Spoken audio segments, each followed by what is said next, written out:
स्वामी ओम, स्वागत आहे तुमचं नवीन ब्लॉगमध्ये। तर आज मंगळवार आहे, तर आत्ता पूजा वगैरे सगळं संपलं आहे, तर गर्दी भरपूर होतं। आज पण महाराजांना आज असं सजवलं बघा, सजावट असं झालं आहे आजचं। आणि बाकीचं आता नाश्ता वगैरे करायला जायचं आहे आपल्याला, तर नाश्ता वगैरे करून दाखवतो पुढचं काय काय करायचं ते। तर आत्ता नाश्ता वगैरे करून येऊन बसलो रूममध्ये। तर आज तिसरा दिवस आहे, म्हणजे पाऊस भरपूर व्हायला लागला अक्कलकोटमध्ये। तिसरा दिवस आता सध्याला तर बाहेर पाऊस चालू आहे, तर आता रूममध्ये बसलोय निवांत त्याच्यामुळं। तर आता दुपारपर्यंत आपल्याला बसावंच लागेल, कारण बाहेर पाऊस चालू आहे। शक्यतो दुपारपर्यंत कमी झालं तर झालं, नाही तर संध्याकाळपर्यंत बसावं लागेल आपल्याला। तर बाकीचं आता संध्याकाळी काय काय करायचं ते। आज मंगळवार आहे, तर आज गर्दी कमीच होती, फक्त गुरुवारी आणि रविवारी अक्कलकोटमध्ये सगळ्यात जास्त गर्दी असतो।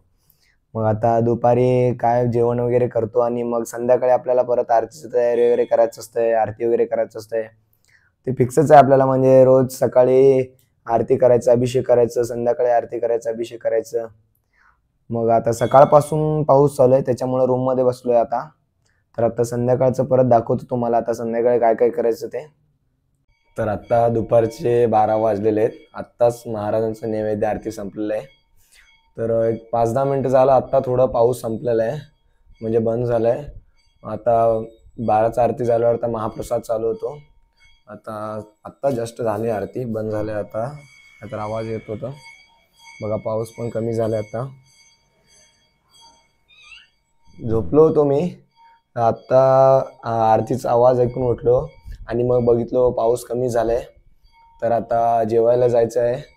तर परत आता संध्याकाळपर्यंत पाऊस नाही आला तर चांगलं होतं, नाहीतर पूर्ण संध्याकाळी परत पाऊस आला तर भक्त लोकांना परत त्रास।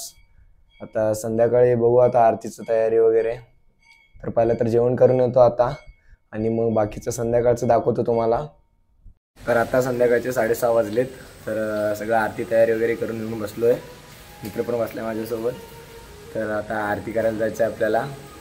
तर पाऊस कमी झाला आहे, पूर्णपणे बंद झाला आहे पाऊस। तर आता बघू, आता आरती वगैरे झाल्यावर साफसफाई वगैरे करताना दाखवतो तुम्हाला पुढचं।